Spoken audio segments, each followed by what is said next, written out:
देश भर में गद्दारों पर ताबड़तोड़ एक्शन लगातार जारी है। अब हरियाणा से बड़ी खबर है, जहां पर हरियाणा पुलिस का सबसे बड़ा एक्शन देखने को मिला है। दरअसल पहलगाम आतंकवादी हमले में मारे गए लेफ्टिनेंट विनय निर्वाल की पत्नी का फेक वीडियो बनाने के इस मामले में ये बड़ा एक्शन हुआ है। हरियाणा पुलिस ने बड़ी कार्रवाई करते हुए 2 लोगों को गिरफ्तार किया है और गिरफ्तार किए गए लोगों की पहचान मोहिबुल हक और उसके बेटे गुलाब जलान के तौर पर हुई है। तस्वीरें आप देख रहे हैं जिन्हें पुलिस ने गिरफ्तार कर लिया है। जानकारी के मुताबिक बिहार के गोपालगंज से दोनों ही आरोपियों को पकड़ा गया है। ये जानकारी सामने आई है और कोर्ट में पेशी के बाद उन्हें रिमांड में भी भेज दिया गया है। लगातार हम ये देख रहे हैं कि ऑपरेशन सिंदूर के बाद देश में जो गद्दारों की फौज है, जो देश विरोधी गतिविधियां हैं, जिस तरीके से वो बढ़ रही थी, उस पर अब एक्शन की शुरुआत जिस दिन से हुई है, लगातार हर रोज ये धरपकड़ तेज हो रही है। नई नई कहानियां, नए नए चेहरे बेनकाब हो रहे हैं। कई यूट्यूबर से लेकर कई ऐसे जो घुसपैठिए हैं, उनकी गिरफ्तारी हो रही है। और अब ये बड़ी खबर है कि विनय निर्वाल जो कि लेफ्टिनेंट थे और पहलगाम आतंकी हमले में उनकी जान गई थी, उनकी पत्नी हिमांशी निर्वाल का ये एआई जनरेटेड जो फोटो है, वीडियो है, आपत्तिजनक ये तस्वीरें हैं जो कि वो अपने चैनल पर अपलोड कर रहे थे। एआई जनरेटेड ये चीजें हैं और पुलिस लगातार इनकी तफ्तीश कर रही थी, इनके चैनल की जांच पड़ताल कर रही थी और आखिरकार इन्हें गिरफ्तार कर लिया गया।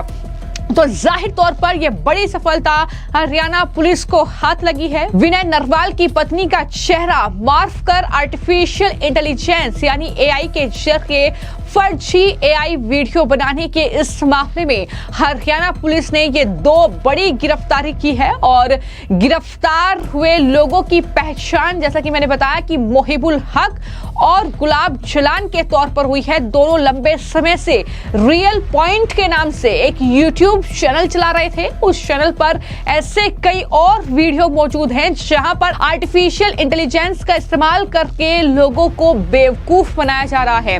उनके अश्लील वीडियो अपलोड किए जा रहे हैं और बड़ी बात यह है कि पुलिस को लगता है कि नेटवर्क जो है ये काफी बड़ा है। न सिर्फ ये नेटवर्क मोहिबुल हक और उसके बेटे गुलाब जलान तक थमा है, बल्कि कई और लोग इसमें शामिल हो सकते हैं। ये पुलिस को ऐसा लगता है और इसमें सिर्फ यही 2 शख्स शामिल नहीं है। तो इस वजह से डिजिटल फॉरेंसिक जांच के लिए इन आरोपियों का पूरा नेटवर्क तलाशने की कोशिश फिलहाल हरियाणा पुलिस के जरिए हो रही है। वहीं गोपालगंज पुलिस ने भी गुरुग्राम पुलिस की इस कार्रवाई की पुष्टि कर दी है और जाहिर तौर पर गोपालगंज जो एसपी अवधेश दीक्षित ने जानकारी दी है इस मामले में, कहा कि तकनीकी जो सबूत है उसकी मदद से यूट्यूब चैनल को ट्रैक किया गया है इनके, और फिर आरोपियों की पहचान करके उनके खिलाफ एक्शन लिया गया है। अब जानकारी के लिए मैं आपको यह भी बता दूं कि एआई का दुरुपयोग जो है वो काफी लंबे समय से कहीं ना कहीं बढ़ता हुआ दिख रहा है और जब से तकनीक और ज्यादा बेहतर हुई है, कुछ लोगों ने इसका गलत इस्तेमाल करना शुरू कर दिया है।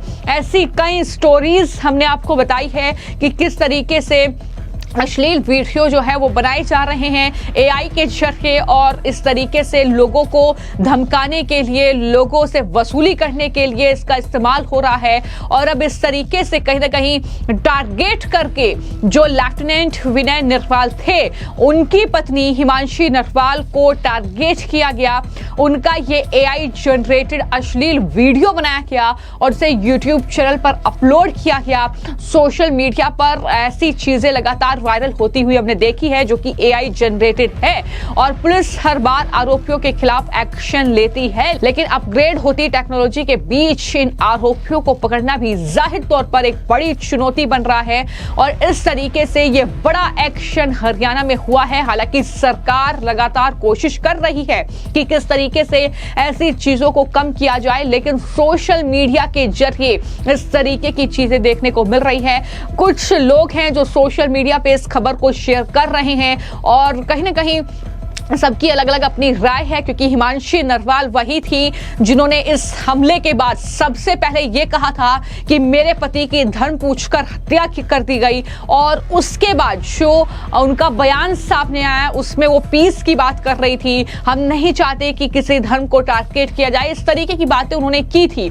तो कहीं ना कहीं उस बयान को उनके लगातार वायरल किया जा रहा है और ये समझाने की कोशिश उन्हें की जा रही है कि आखिर कौन वो लोग हैं जो गिरफ्तार हुए हैं। जिस तरीके से आप शांति की बात कर रही थी और इस तरीके से आप कह रही थी कि इस तरीके से कोई भेदभाव ना हो लोगों के बीच, लेकिन जो गिरफ्तारी हुई है वो मोहिबुल हक और गुलाब जलान की हुई है, ये लोग अब लिखते हुए नजर आ रहे हैं। जहां तक बात पहलगाम आतंकवादी हमले की है, तो जैसे कि हमने आपको बार बार जानकारी दी है कि पहलगाम में जो आतंकवादी हमला हुआ था वहां पर 26 पर्यटक मारे गए थे और आतंकवादियों ने धर्म पूछकर उनकी हत्या की थी। भारत ने आतंकवादी हमले की जवाबी कार्रवाई उस हमले को लेकर की थी और ऑपरेशन सिंदूर को अंजाम दिया था।